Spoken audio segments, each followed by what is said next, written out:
Hello everyone. In this video I will explain you how can you play against some sidelines against a Winawer variation in the French defense. So of course Winawer variation is the most popular variation in the French. It starts with bishop b4. But before we go into those sidelines, let me just tell you two things. First of all, in that video you can see the theoretical part when I explain ideas. Later, in the second part, you can see the game that I play into those sidelines, and you can also see my thinking process during the game. And in the end, I will analyze that game so you can see, you can check, did I play correctly, what mistakes did I make, and what can I do better. And also, I just want to remind you that you can visit www.stopmakingblunders.mattbobula.com and you can get completely for free a workbook that will help you to blunder less. Okay, let's go to the sidelines in the Winawer variation. This is the starting position of the Winawer variation of the French defense. So this is the most popular line in the French. And you need to know that the main move is e5. But Winawer variation is a very, it's a big line. There are plenty of different lines. So that means that white very often is trying to play some sidelines, and white is of course trying to avoid more complicated positions. So you need to know that the main move right now is e5 for white, but in that video I will explain you how to play against three most popular sidelines. I played a lot of games in the Winawer variation, and those are like three sidelines that they happen a lot. So first sidelines is e takes d5, which is of course a little bit similar to the exchanged variation of the French. This is some kind of like a hybrid of the exchange and Winawer variation. The next one is knight g to e2, very popular, and it can be very annoying if you're not sure what to do. And also another one which is a3 in this position. So let's start from the beginning and let's talk about e takes d5. Of course, you have to take it back with a pawn. And now it would be exactly the same position like in the Winawer variation. But now, unfortunately, bishop is at b4. Usually that does for bishop in the exchange variation is at the d6 or later wants to be developed to this place. White usually plays here. And now black plays knight to c6. White is trying to chase that bishop. And now bishop captures, because d6 square in this specific position is not that great, because in some variations there is knight b5 and that bishop has got some problems. So this is the reason why black captures, pawn captures, and now black develops knight to e7. And you need to know that this is a very similar position like in the exchanged French. I even created one video which is called Creative Way of Playing Against the Exchange variation in the French, where I recommend playing plans with the queenside castling. You can see that video on the screen. And also in this position you need to know that white plays queen h5, because if white doesn't play this move, then black just develops somewhere that bishop can be developed here or here, queen goes to d7, and later black can decide whether castle kingside or castle queenside. Queen h5 is the only dangerous move. In this position black has to develop bishop to the e6 square. Rook is attacking, so black plays b6. Of course, light squares are a little bit weak, but there is no other way for black to defend it. Queen goes to d7, and now after knight to g5, black has to play this move. This is a very accurate move. It's not a good idea for white to capture at f7 because there is g6, and rook f8, there is a pin and black wins material. This is the reason why white usually captures bishop. Queen captures, bishop goes to e3, and you can see that white has got bishop pair, but black's development maybe is slightly better. Black plays g6, and black is playing knight to f5, trying to exchange that bishop. In case white captures here, which is not such a great move, black captures with the pawn. And that is true that pawn structure is not maybe very strong. Black has got a lot of weak pawns, but that bishop is very bad. Also, black can later move pieces into the light squares. Black can play queen to e4. Black can try to use the half open g file. So it's not a good idea for white. And this is the way you can play in case white is trying to play e takes d5 against Winawer variation. So now let's try another variation, knight g to e2. You need to know that in this position, the most popular move is d takes e4.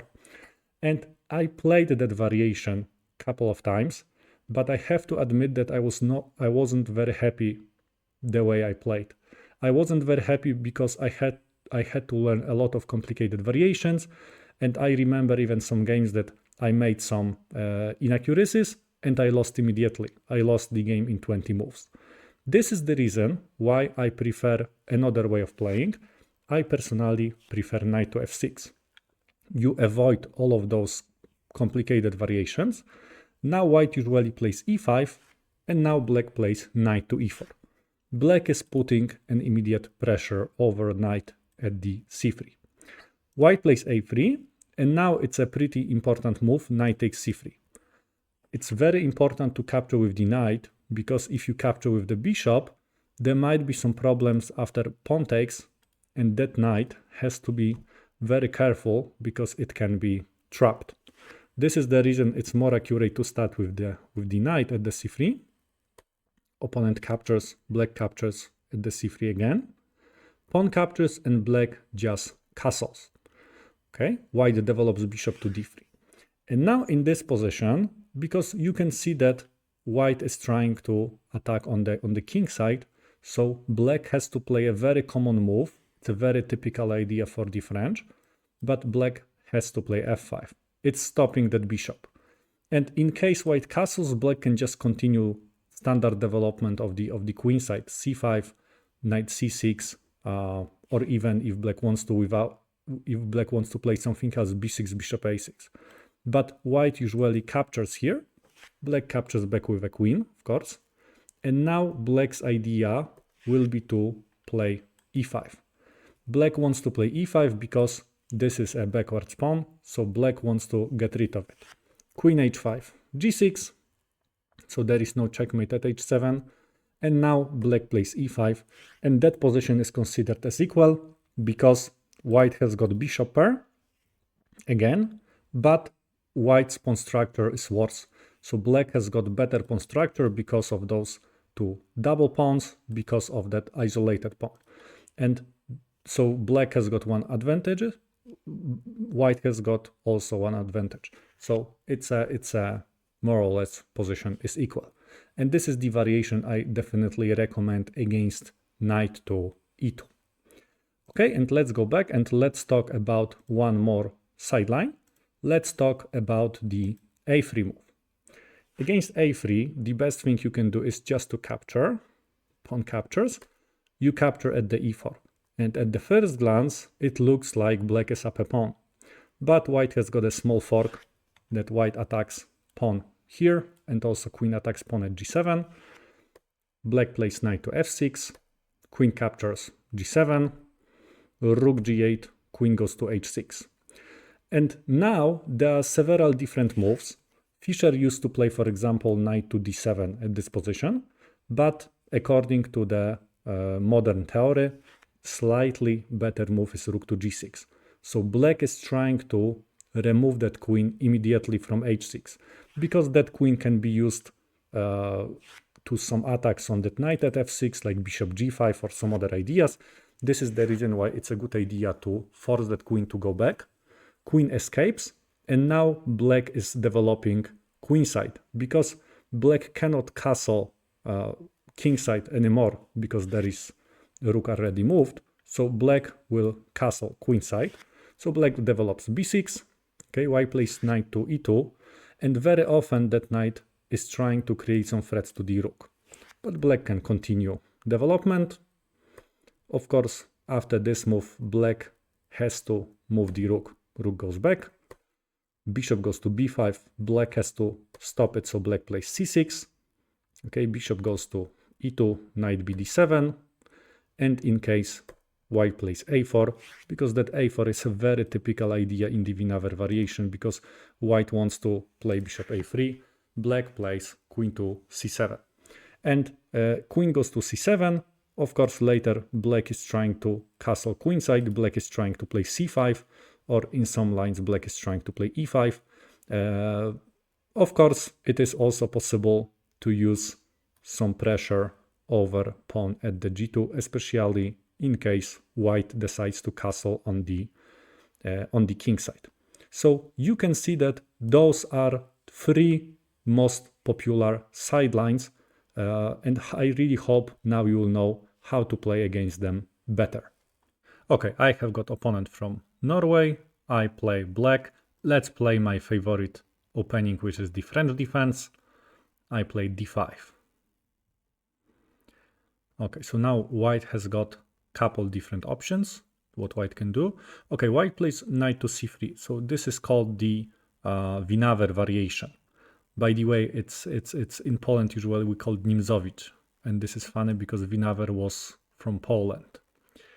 Okay, so bishop before I go for that Winawer variation. Of course, the idea I'm pinning that knight.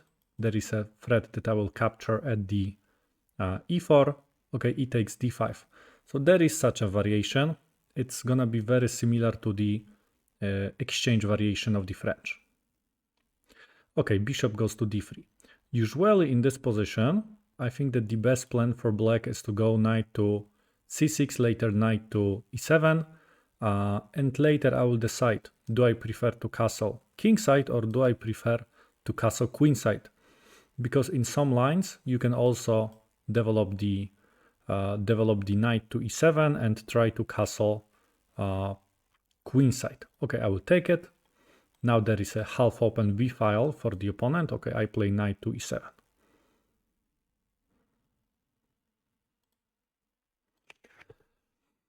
Yeah, now I want to play bishop. I wanted to say bishop f5, but now it's not possible because opponent is stopping that idea. So most likely I will go bishop e6. I can expect probably knight to f3, queen d7, and maybe knight to g5. I wouldn't be surprised if opponent is trying to play this move. Okay, is there any other option for me? I don't see any other square that I can develop my bishop to.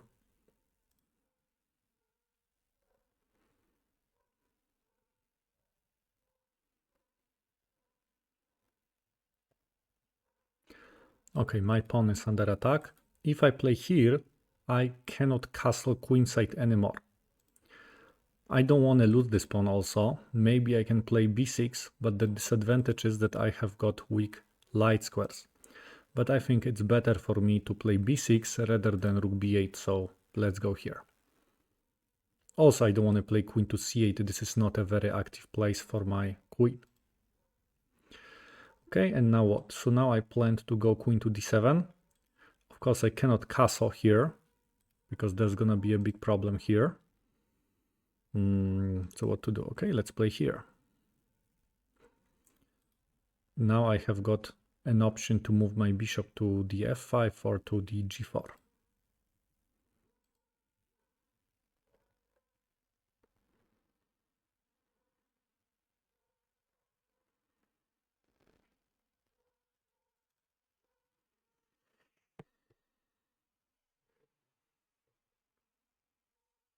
Okay, knight g5. Of course, I cannot go there because my pawn at f7 is hanging.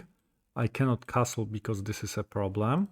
So what are my options? I can go here h6, but the problem with this move is that it doesn't create a threat because I cannot take it because it's pinned and rook at h8 is not protected. I cannot, I think, castle here as well because of knight takes f7. So what are my options? Maybe I can move my knight to g6. Or what else I can play? After this move, I have got an impression that opponent wants to play something like this. Also, I don't mind to lose my bishop at e6 because my queen captures. This is not a great bishop. You can see that it's blocked by pawns. Or maybe I can play h6, another idea, and opponent plays something and I play g6. Queen has to go back. Does it make sense? It does. I think it does make some sense.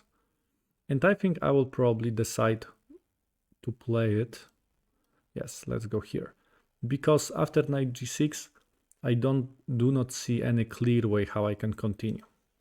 So this is why h6.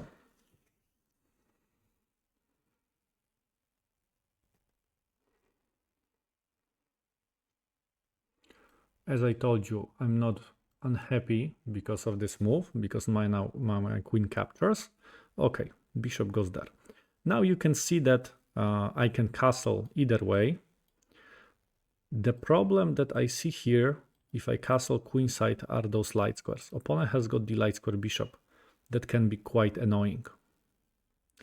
And you can see that squares around my king are a little bit weak. Should I be afraid of this or not? Okay, so what is my alternative idea? I can also castle here and I can play what? Knight to g6. I can bring my rook to the e file. Maybe it does make more sense. Because if I castle here, yeah, my king will be in trouble. So let's castle kingside. Opponent castles same way. And now you can see we have got semi-closed center. So both sides, they have got pawns in the middle. So now the open file is going to be the most important element on the board.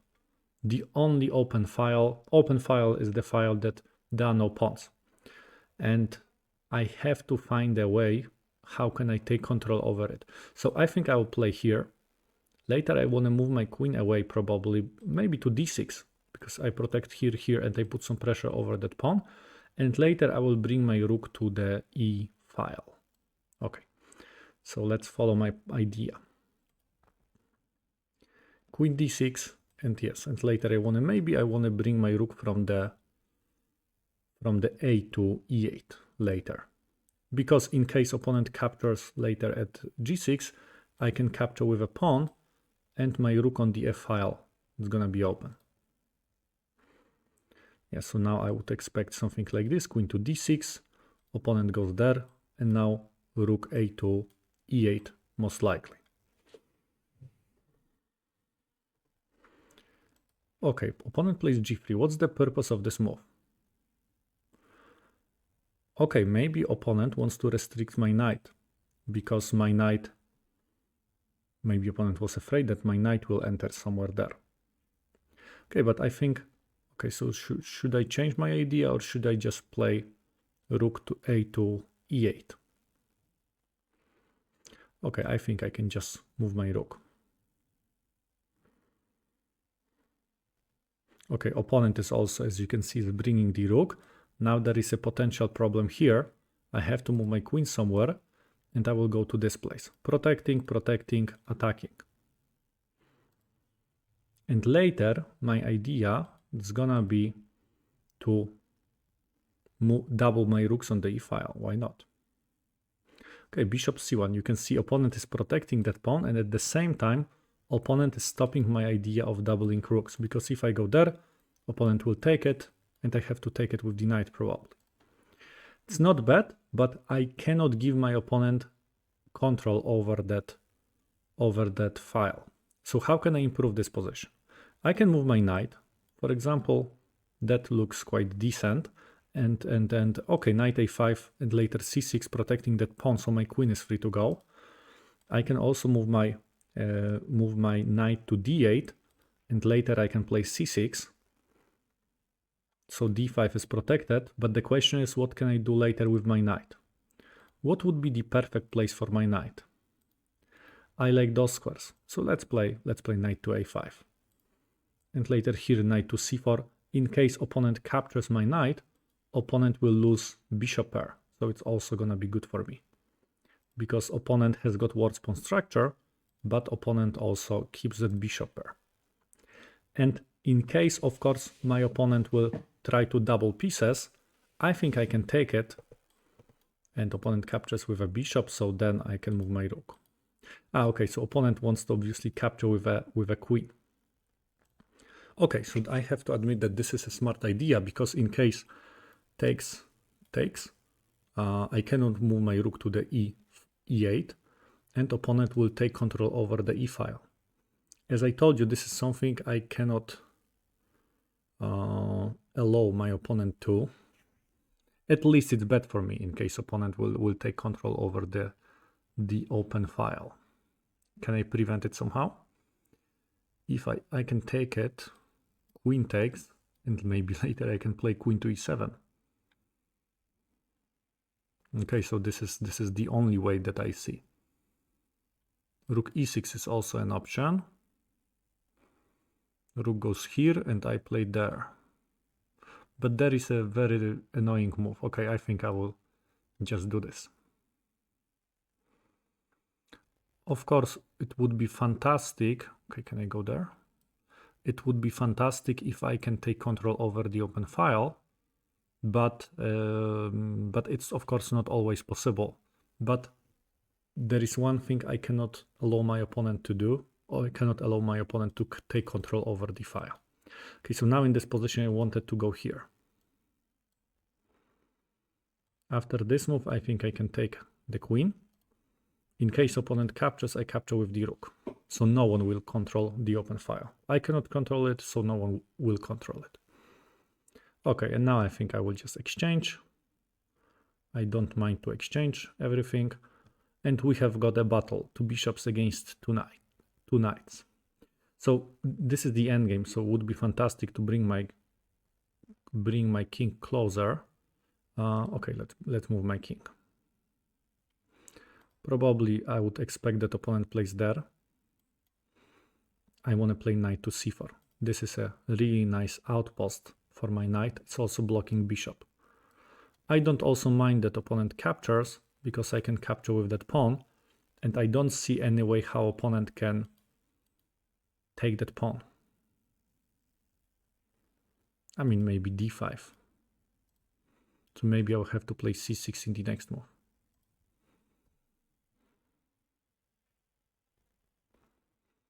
Okay, opponent plays f4. Okay, let's play c6. I think it will make my position stronger. I see what opponent is trying to do. Opponent is trying to go there, and opponent is trying to play f6. Maybe I should just move my knight to e7.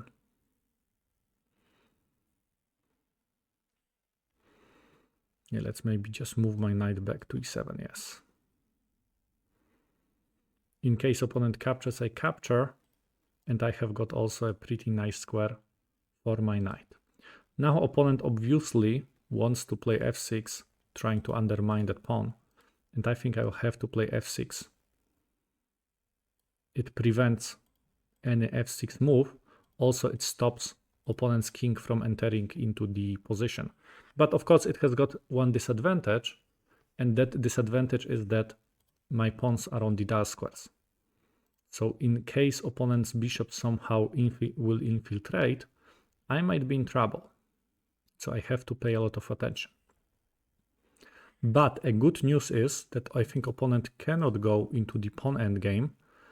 I don't believe opponent will go into. I have to move my king f7 either here. I think I will go here because I cannot move my king away because.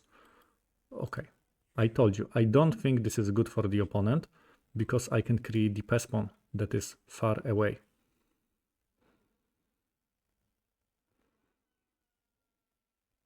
The pass pawn that is far from kings in endgames, especially in pawn endgames, can kill the opponent. And this is something that's gonna happen here. It was like a huge mistake for the opponent. By the way, always when you go into the pawn endgame, you should always exchange. You should always know what's gonna be the result. There is not such a thing like a small advantage for white in the pawn endgame. There is only white wins, black wins, draw.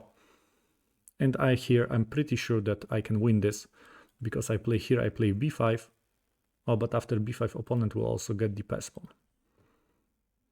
So we'll see which pass pawn is gonna be stronger, which pass pawns, whose pass pawn is gonna be more dangerous.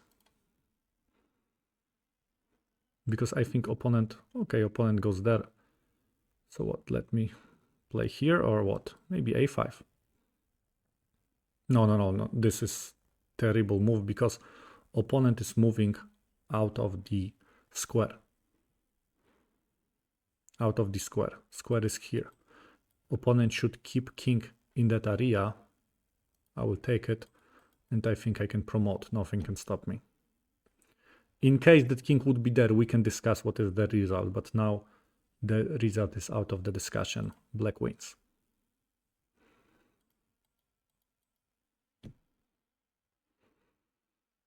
And the game is over. King cannot catch that pawn.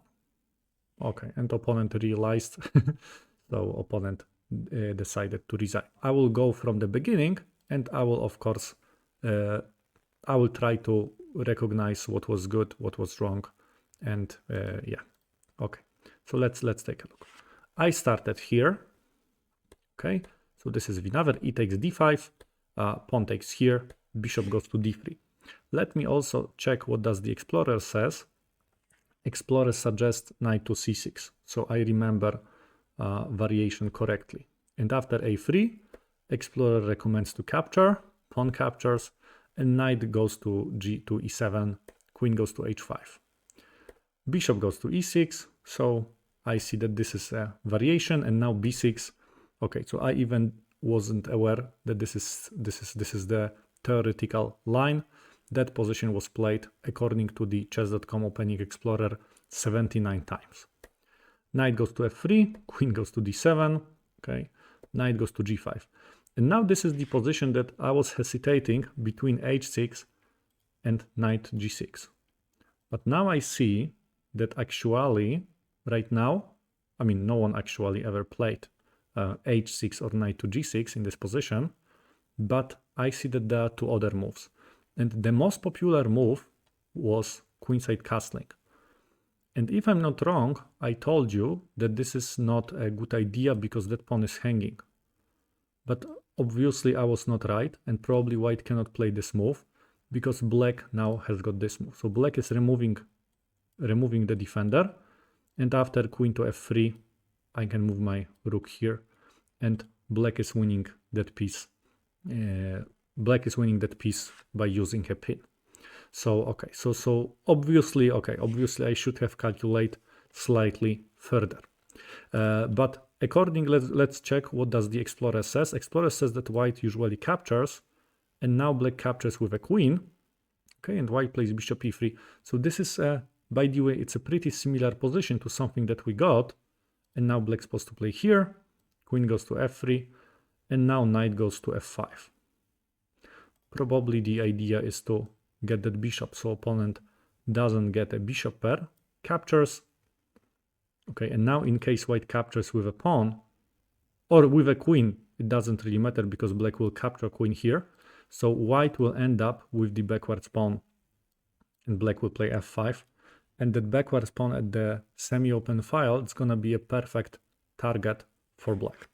So this is not something that is good for white, but I see that according to the variation, white's supposed to play here and try to take it back with the rook.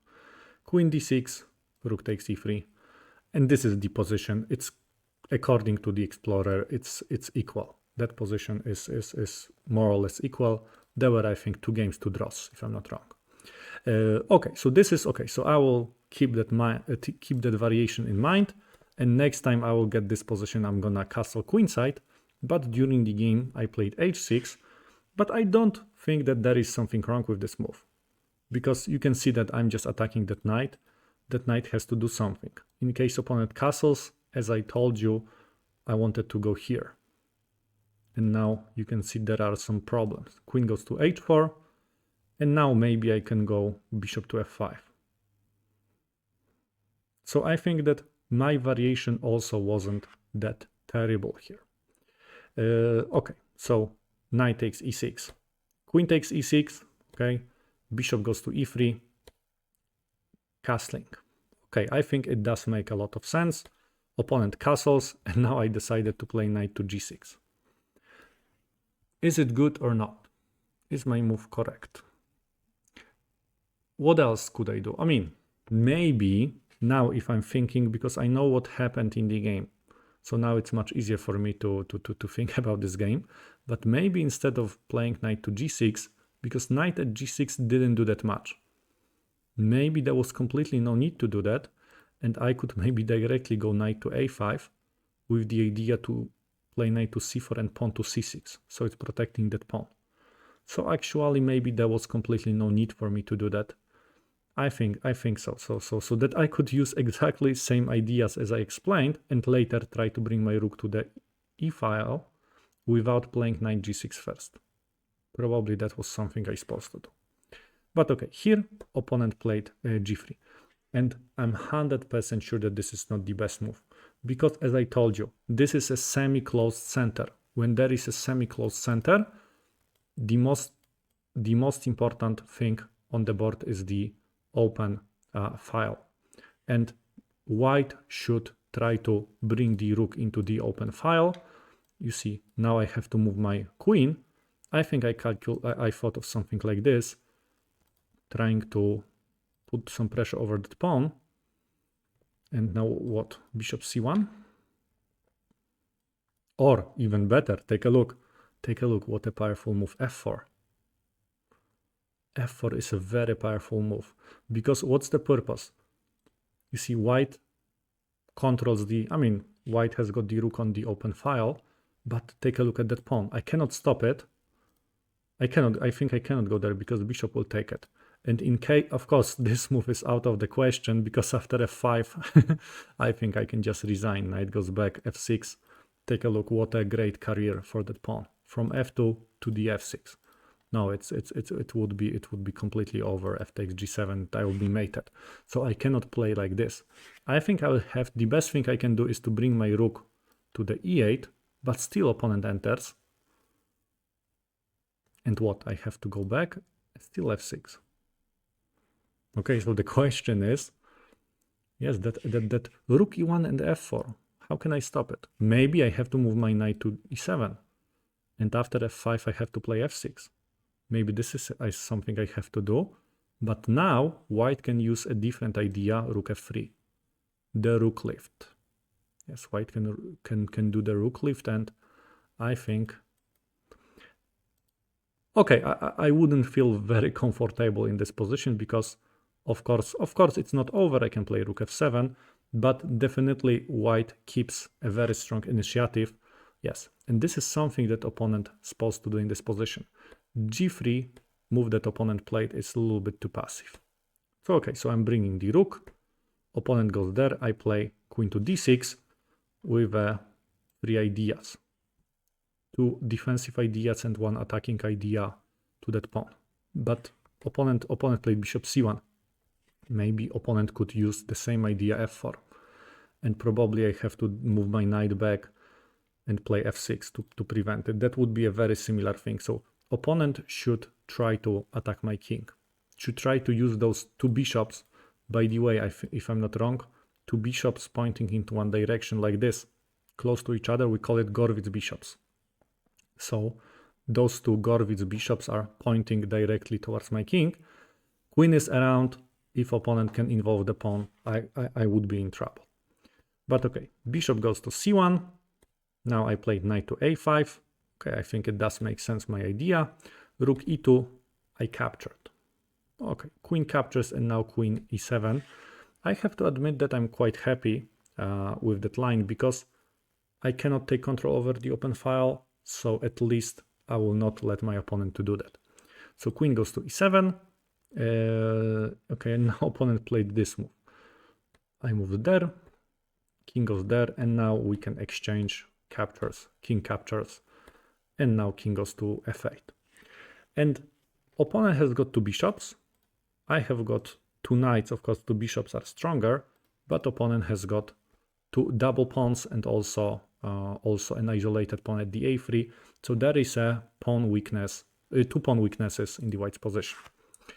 Okay, right now a4. Okay, I played knight to c4, trying to restrict the opponent's bishop. And now opponent played f4. You know, there is such a saying, I think better later than never, but I think it doesn't work here because now it's definitely too late for white to play this move. I play c6, here. Okay, by the way, this c6 is inaccurate, because after c6 I think I told you that this is what can happen. And I have to move my knight probably. Opponent takes. I have got 2 pawn weaknesses. That was my inaccuracy here, definitely. That in this position I should have played here, and after f5 I'm able to stop the opponent pawn by playing f6. So I just played it a little bit too quickly, and knight to e7 is more accurate. King f3, knight e7, so I fixed that mistake. But okay, so I fixed this mistake, and now I think that opponent made a huge mistake, because opponent should keep those 2 bishops. I was a little bit afraid that opponent will try to push those pawns forward, maybe somehow enter with the dark square bishop into my position, and yeah, I was just a little bit afraid of this. I feel pretty comfortable, but I don't think that this is win for black. But of course I would try. But after this move, now my knight has got a perfect place at the d5. It's a great knight. But bishop takes e7. I have got a lot of doubts about this move, because I can create the pass pawn. You know, in the end games, there are 2 most important things: pass pawns and active king.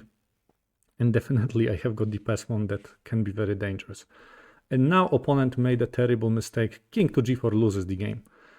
This is out of the question, because after b5, yes, opponent, you know, takes. Opponent decided to resign. But let's just check what would have happened in case opponent plays something better. Let's say king goes to e3. I would go here, and let's say opponent plays here. Let's say opponent is just waiting. I can go king to this place. Okay, so let's say opponent plays h3. Opponent is waiting.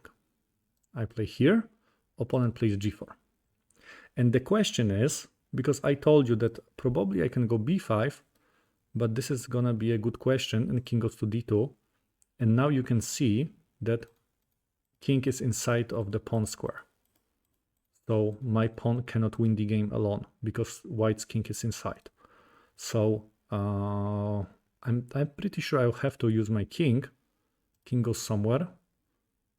Okay, and now take a look. The square for this pawn is here.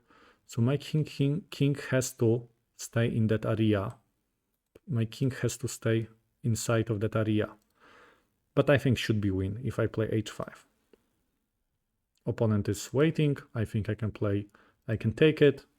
I can go a4, and I can play here. After this move I can go there. Yes, and so that I should be able to win this, because my king can capture those pawns being inside of the pawn square all the time. So I don't need to be worried that that pawn will escape somewhere, because even if I take it, d5 doesn't work, king captures. And yeah, and of course if I'm able to get those 2 pawns, I can promote those 2, and this is win. So yeah, so I think that there were a couple interesting ideas in this game here, especially ideas of the open file with the semi-open center, of the pass pawn in the end game, that is especially pass pawn that is far away from the king's position, and also idea that opponent missed. Opponent could go f4 in the middle game and try to use those 2 Gorwitz bishops trying to attack my king. So this is something that I think there were a couple interesting things in this game. Okay, I hope you learned something from that video. Please let me know, how do you like the new format? How do you like that theoretical part, later game, and in the end analysis? Please leave the comment, how do you like it? And yeah, if you enjoyed the video, please thumb up and subscribe my channel, and hope to see you soon.